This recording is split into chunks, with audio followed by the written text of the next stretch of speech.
So welcome to 2024 and Happy New Year to everybody.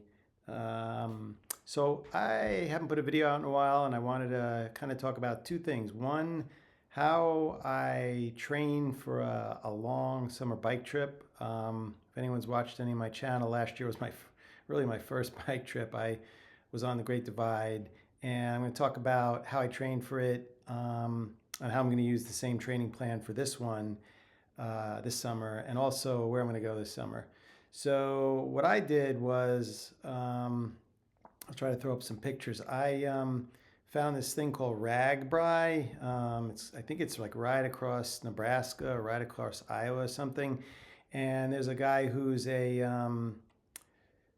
sports physiologist, and he put a bike training schedule up. So I cut to it now, but I basically followed it religiously. And just as a point of reference, I live in the Northeast, up in New York, about, I don't know, an hour north of New York City. And so for January, I started, or first week of January last year, and I started the same right now. First month of January, I rode inside in the gym, and then started February 1, unless it was below like 25 degrees or something, or there was snow on the ground, I followed the schedule and I rode outside because I read somewhere that outside's better. So I'll cut to this now and I'll walk you through the schedule. So this is the schedule I came up with, and it wasn't in this format. I put it in this format, and I'm happy to send this to anybody that wants to use it. I just put it in Excel. But the important thing was it was a 4-day-a-week schedule. My big concern was just not getting hurt when I'm out on the trail. So I liked it because it was 4 days a week. I put these days, but basically it's day 1 and day 2 are consecutive. You skip a day, then you have day 4 you ride, and you skip a day, and then day 6 you ride, and you skip a day, and it just keeps going.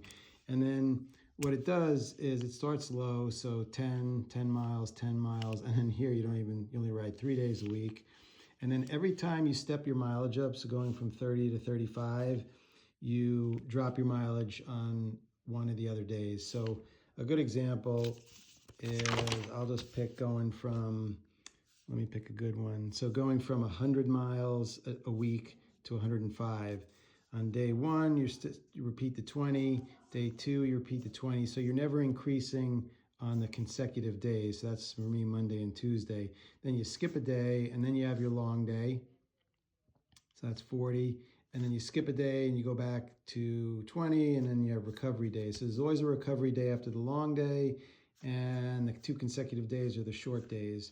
So then the next week, the 40 went up to 45, but you can see every other day stays the same. And when you go up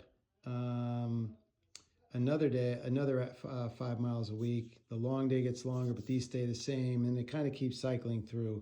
So this I thought was good. It kept me sane.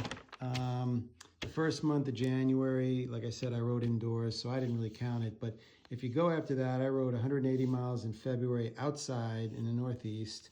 And then March was 270. I know this is probably a lot of detail for people. 270 again in April because I had a vacation. 530. And then long story short is right before I left, I had actually put in 1,549 miles outside on the bike before I went on the trip last year. So by the time I got to May and June, I was riding with all my gear. So not only was I getting in shape, I was also testing my gear and carrying it, make sure nothing would fall off or anything. So anyway, just thought this would help somebody. I'm using this same schedule for this year. I did not feel at all any pain at all last year on a long bike trip, and I probably rode about 4,000 miles last year.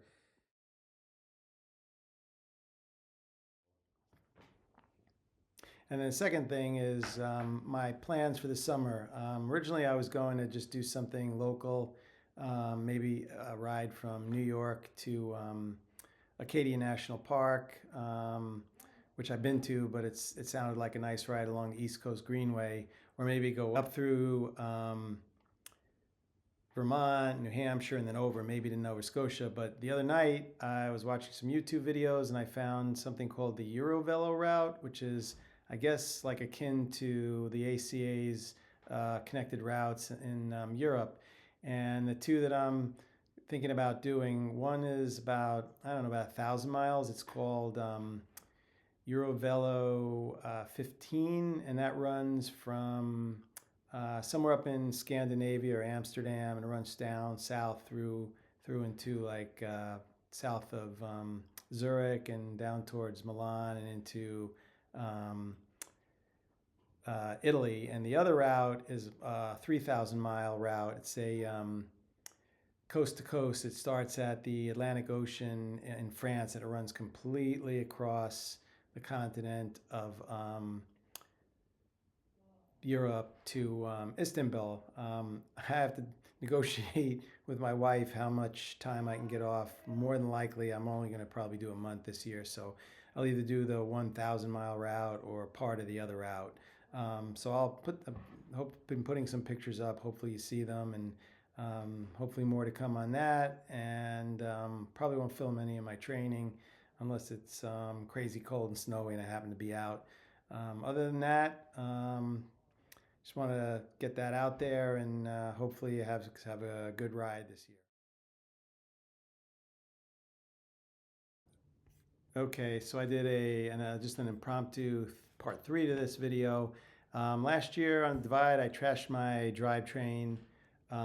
Pretty much was the only one who didn't really lube my chain or take care of my bike, but I wouldn't change it, went fine, except for that mud in New Mexico.